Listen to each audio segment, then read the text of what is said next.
Hi there, and welcome back to the Mindset Check podcast. I am your host, Misha McKittrick. This is a podcast where we believe that as you take time for a mindset check, you have more power than you think you do. And we also believe that you get out of life exactly what you expect at a subconscious level. We'll talk a little bit more about that in our episode.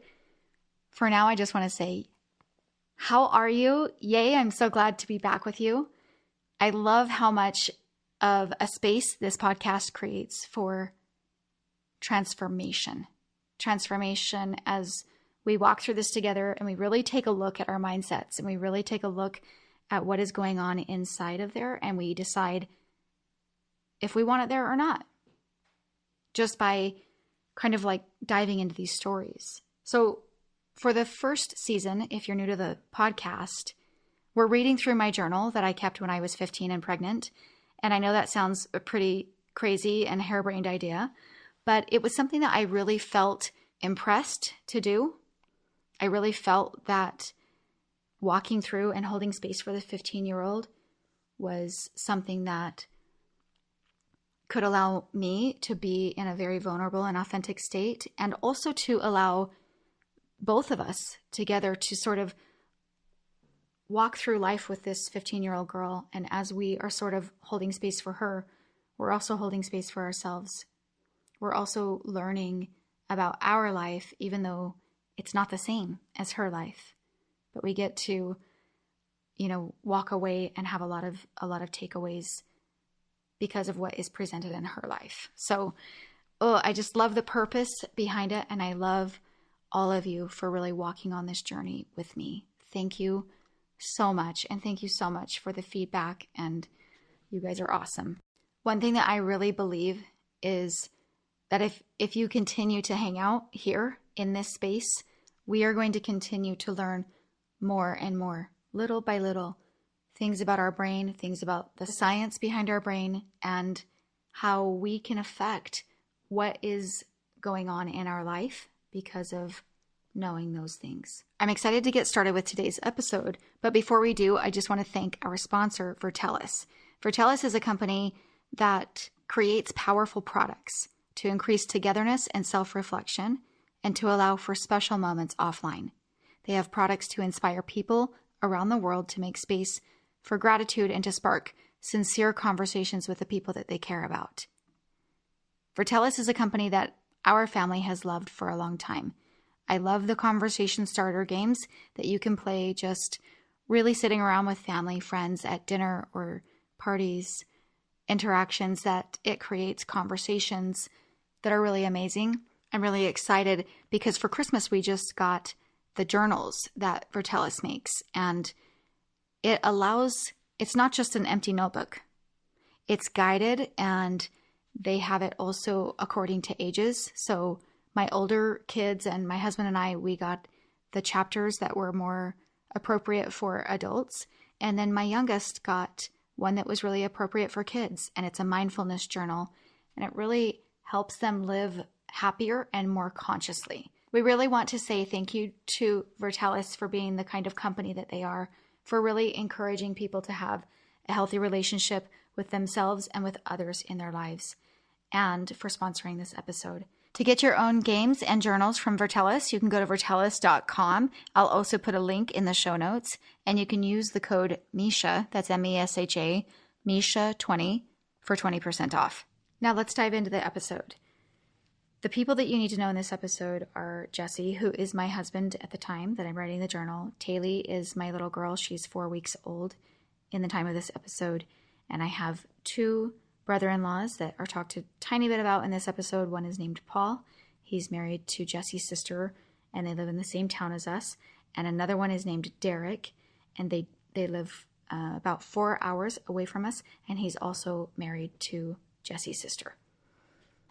April 26th, 1994. This morning, Taylor and I were laying there, both tired. We had just finished nursing, and we're facing each other. I was trying to keep my eyes open to look at her. When they would shut, hers did, just as mine. 3 times. Then I started laughing, And she just smiled, kind of like she was playing a game with me. It was so cute. Jesse and I just have to sit in that for a minute. Those are like the most tender memories. I don't really mean to interrupt an entry, but that is just like,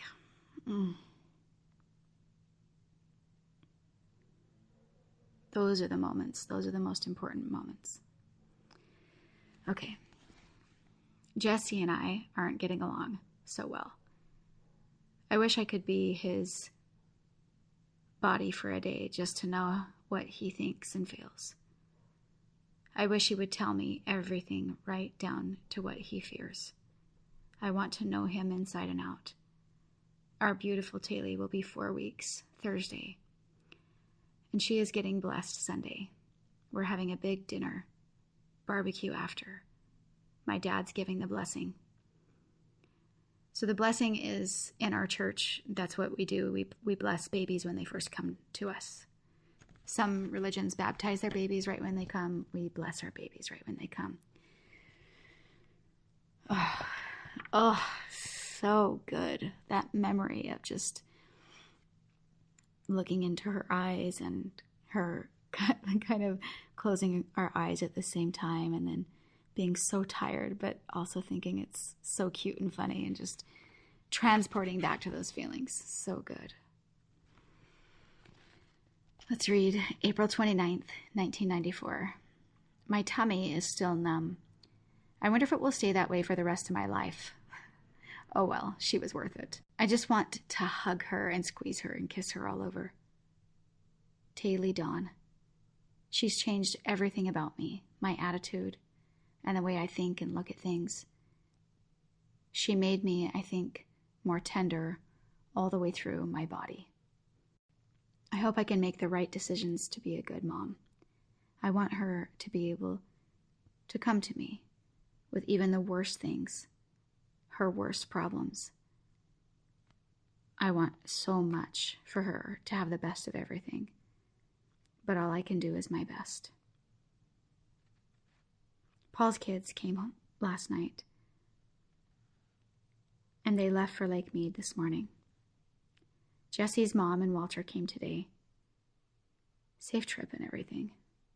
Thank God. And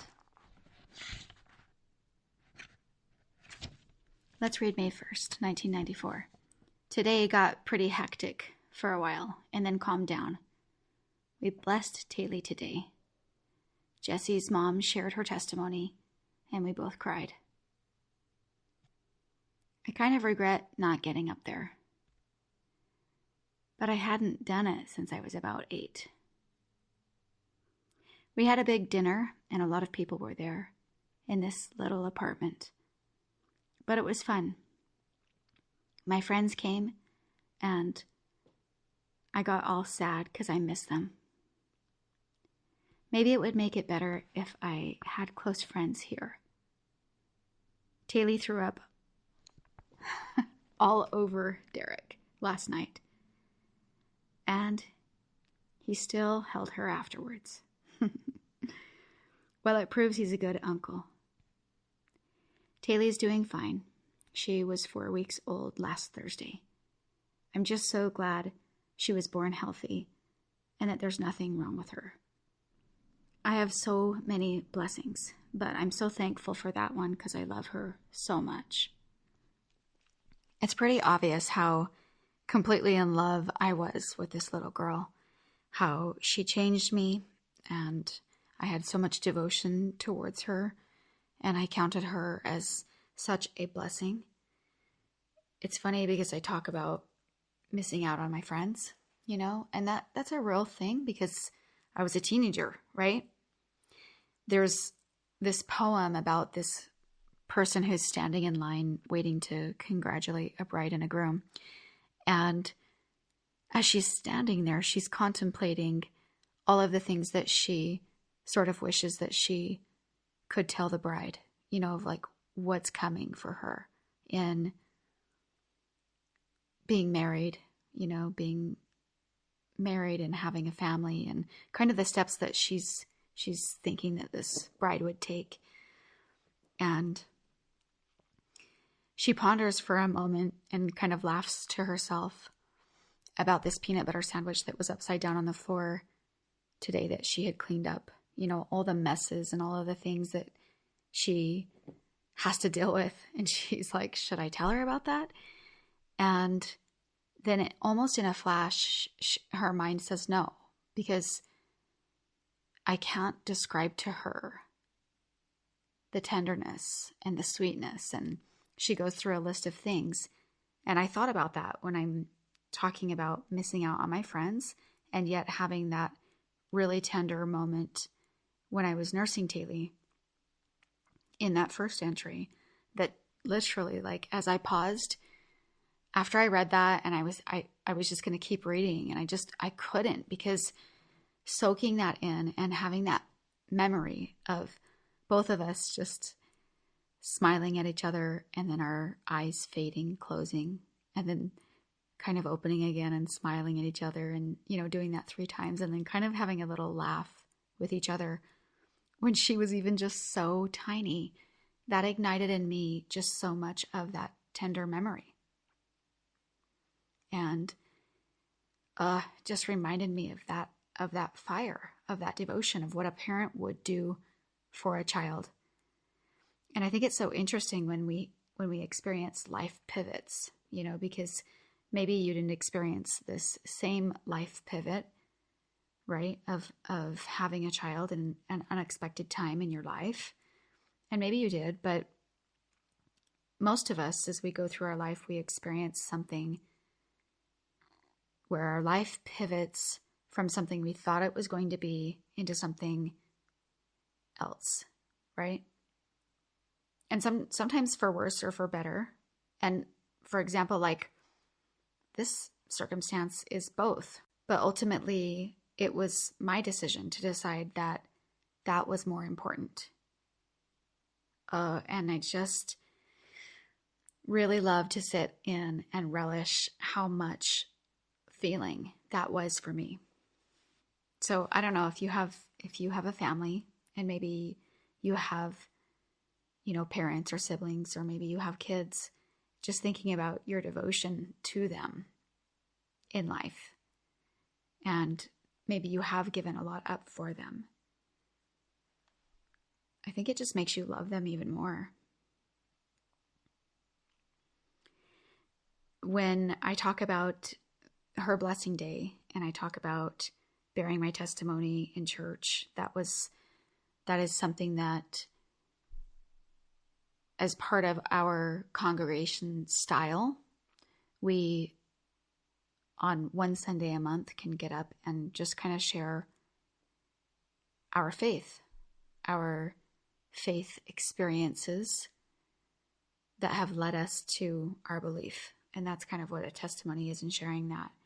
And I remember Jesse's mom sharing, like I said in the entry, and then having that feeling like how grateful I am and that I want to share. And I feel like anytime when I have had my babies, it's like you have this experience with God, and it's unmistakable for me, the things that I've experienced in that way. So, but I just remember that I hadn't done it for so long, and so I kind of had that, you know, a little bit of distance there, because I had distanced myself from that space. And so it didn't quite feel comfortable for me. So that's just kind of an interesting side note, because we'll see, you know, as things develop and things go on. That was my little bit of exposure when she was just born, and she was just barely brand new. And yeah, overall, even though I was a little bit distant, that day was just so beautiful. Being distanced from that space still felt welcoming, and it felt good to be there, and it felt like the right thing to do. So it's interesting how we kind of go through phases and ups and downs in our life like that. After that experience in the church, we went back to where we were living. And of course we had the barbecue and we were all eating outside, and it was, we had lots of people. Of course, everybody wouldn't have fit in our tiny apartment, but it was just a really beautiful day and a great time to gather. It's amazing how we have experiences in life that happen, normal experiences where we typically will gather for birthdays or events or things like that, and how beautiful sort of it is that we have to, right? So there are things that we're somewhat obligated to, or we want to do them as well, but life is busy, and sometimes we can find ourselves in the mindset of appreciating the have to, because it brings us to a point of gathering. And when we gather with our people, we strengthen all of those relationships, and we, like, even just me looking back on that memory is beautiful. And people had to drive a long ways to be there, So I think that it's important to step back and remind ourselves that the have to really is a get to, right? Like, we get to do that. My husband and I have this saying that when we drive by someone who's running, we always look at each other and we say either have to or get to, because you can tell by the way that they're running, if they're like just really trudging along, that in their mind, they're thinking like, I have to do this, right? Like, ugh. Or you can see people who are super light in their step and they're just like getting it, right? They're just getting theirs. And you go, and when we drive by them, we say they want to, right? We say want to. So I think that's an interesting perspective on our mindset about the things in our life that are built in. The one thing that I want to focus the most on today is really just talking about the way that we are recording or remembering or talking about things to our own selves, about what are happening, what is happening in our life. Because if you notice, I am repeatedly throughout all of these entries talking about how Taylor is such a blessing in my life. She's such a force for good. I just love her so much, all of this stuff. But then when it comes to Jesse, I don't know if I've written a good thing. I don't know. I'm always talking about how we're not getting along right now, or how he's grumpy or ornery or whatever. And maybe those things are true, but I also know that in all of this time, it's not like we didn't have laughter, or there wasn't fun, or there wasn't anything, but that's all I'm recording. The only thing I'm recording is the negative. And I don't really know, like, if you were just recording things as they were, the percentage of how much, because I know that my memory would also be distorted if I'm only remembering the things that are negative. And so I really want to talk about how we choose to record, whether we're writing it or thinking it or even saying it, and how we're creating our future. It's really tempting to talk about how bad things are, but you have to remember that no matter what you're saying, if you say it long enough, it starts to be a part of you.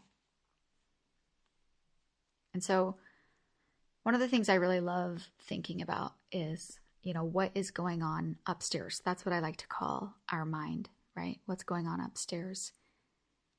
And when we really break it down, it's kind of like how my yoga teacher was telling me in class. Well, she was telling the whole class, but, she'll say things like, what if everyone in the room right now could hear your thoughts, could hear what you're thinking? Would it be uplifting to them? Or would that actually be really discouraging or sad?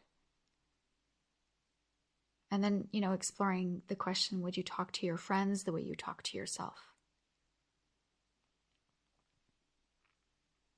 Really, really exploring and being aware of what's going on in the background of your mind is vital to the way that you feel as you go through life, and the way that you are actually having a hand in creating your life. So back in the early 1900s, there was a composer named Erik Satie. And he came up with an idea that was radical back then of designing music to fade into the background, something you could enjoy without giving it too much attention. He called it furniture music. That was a play both on the music's usefulness, because it set the mood, and the idea that you wouldn't necessarily notice it when you walked into the room. So now we have the same idea. We don't call it furniture music, but we call it ambient music, right? Background music.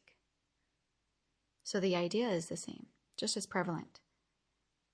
It covers the more relaxed side of like contemporary ambient music, just good for studying, working, unwinding, kind of just setting a mood or a tone. But they're also not to be, so much of the focus. Like you would really have to pay attention to, oh yeah, there is music playing. And that's kind of like how our thoughts, how the things that we're saying to ourselves are in our life. Whatever is going on in the background of our mind. That is the background music for our life. That's what sets the stage and helps us to create and move forward. And it's much like background music in the way that it can be going on without even noticing it. And you really have to stop and take a moment like you are right now. And you have to say, what is the background music that I'm playing? What am I doing? It's really important to kind of break down our brains and really understand them. Because when you understand how your brain functions, I think it gives you more fire in moving forward in something like this, rather than just attributing, oh yeah, that's kind of like background music and thoughts and all this fluffy talk, right?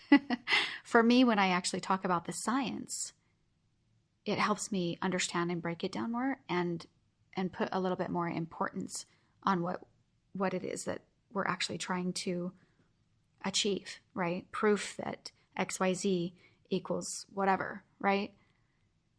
So if we talk about our subconscious brain, you have to understand that we have our conscious brain and our subconscious brain. And our subconscious brain holds all of our deep beliefs. Our subconscious brain is what runs our background music. Our subconscious brain is the brain that never turns off. It's the brain that allows our body to still function when we're sleeping, like our heart to beat, our body to breathe, all of those things.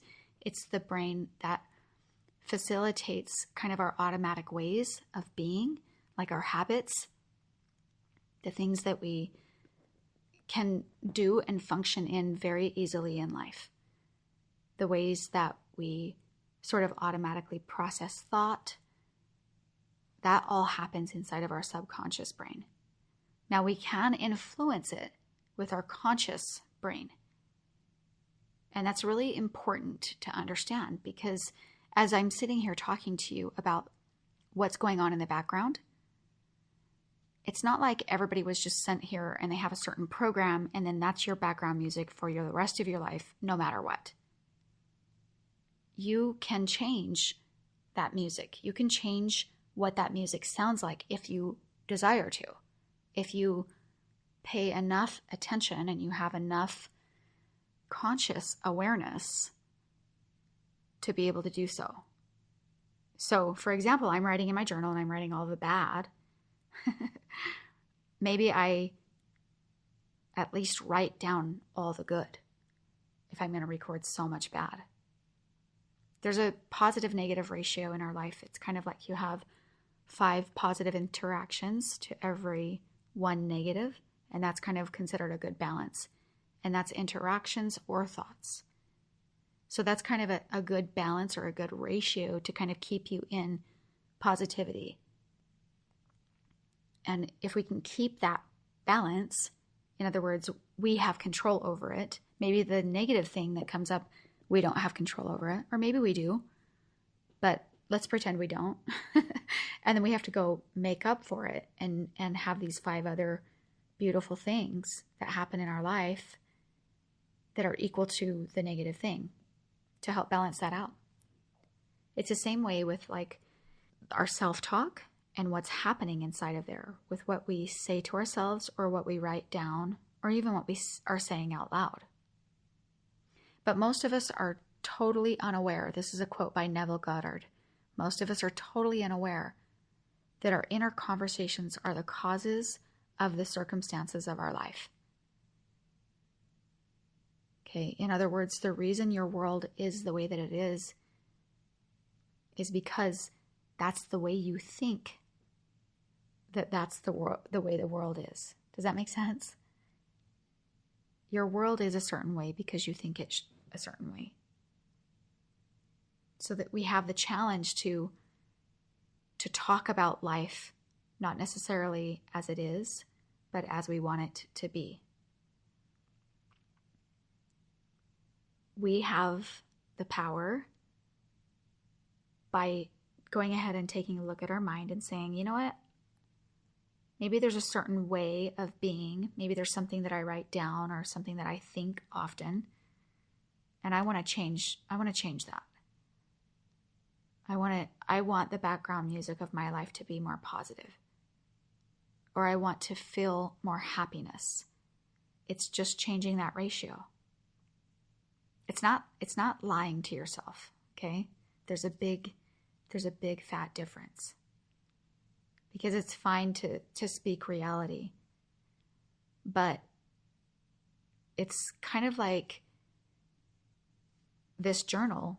How much am I going to focus on we're fighting, we're arguing, or how much am I going to sit down and write when things are good? I had a friend growing up, and I remember we were talking about our moms, like, and their diaries.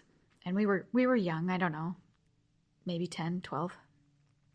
And I remember that we were talking about like reading our mom's diaries, and I know my mom didn't keep a diary. And so I was like, just kind of listening to my friends. And my one friend said, my mom said, you'll never want to read my diary. I only write in it when I call you like bad names. So, and her mom was like really jovial and funny and a good mom. But at the same time, she was openly admitting that she was like using her journal as venting, as writing it out, and kind of that source of like getting it out and complaining. And sure, life has an element of that, maybe that's part of just the releasing, but it's all coming back to the ratio. It's all coming back to the idea that you're planting into your subconscious mind. If you're planting into your mind, my relationship sucks, he's always ornery and grumpy. Or if you're like, yeah, we had a lot of great interactions today, and we had one that seemed to be really awful, and that's the one I'm remembering. You're training your brain on what to see. So I think it's really important to start to understand the way that we train our subconscious mind. There's an incident from the book that's called On Combat by Colonel Dave Grossman. And he tells the story of a police officer, how he wanted to train over and over, learning how to disarm an attacker. So every opportunity, he would have his wife or a friend or a partner kind of sneak up on him and hold a pistol on him so that he could practice snatching it away. And he loved to set it up so that they were going to surprise him at any moment, at home, at work, wherever. And he would practice just snatching the gun away and disarming them, and then he would actually hand it right back to them. He practiced that over and over, and he got really, really good at doing it. And one day, he and his partner responded to an unwanted man in a convenience store. And he went down one aisle while his partner went down another. And at the end of the first aisle, he was taken by surprise when the suspect stepped around the corner and pointed a revolver at him. And in the blink of an eye, the officer snatched that gun away and shocked the gunman with his speed and finesse. But no doubt that criminal was so surprised and confused when that officer handed the gun right back to him, just as he had practiced hundreds of times before. Hundreds of times before. He had done the right thing by being able to take the gun and disarm the man. But then because he so quickly recognized, like, I did the right thing, and he would just hand it back to his wife or the, friend or his partner, whoever. It became such a habit for him. He trained his brain. Now, fortunately for the officer, his partner came around the corner and shot the suspect. So the suspect didn't have an opportunity to fire back at him. But in that moment, he realized exactly how he had trained his brain. He realized that he, in all the efforts to do exactly the right thing, was also doing the wrong thing. And I think it's important for us to equally evaluate the way that we are training our brains. Henry Ford said, "Those people who think they can do something and those who think they can't are both right." I remember sitting in a conversation with my mom and some of her friends, or just neighborhood people that they all associate with. And I remember this woman really declaring that, like, do you remember when you used to think that life wasn't going to be like this? Do you remember when you used to think that, like, you could accomplish anything, and then you realize that it's not true? That isn't true. Life is just going to be just like this. And she was kind of wallowing in not enough money and not enough whatever, all of the things. And I sat there, and every single part of my body said that was wrong. What she was saying was wrong. But I was too young. I didn't understand exactly what I could even say to retort to that. I just knew that that felt wrong. And that is wrong. So much of what happens in our life hinges on our perspective. The lens that we look through is the determining factor in the way that we experience life.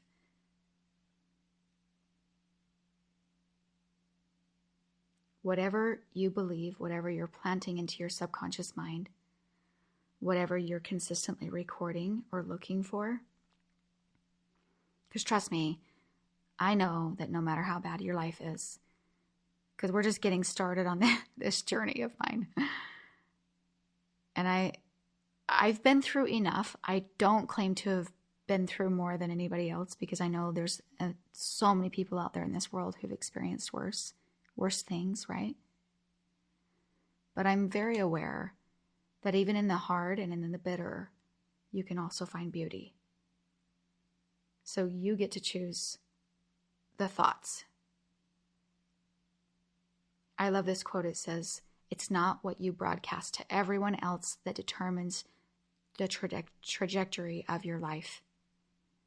It's what you whisper to yourself behind closed doors that has the greatest power and influence." The way that we talk to ourselves, the things that we write in our personal journals, are you going to use that as a vent to be able to just be like, my life is so blessed. I see so much beauty. I see a lot of really great things around me. And sure, go right ahead and write something you need to get off of your chest, but then write 5 more good things.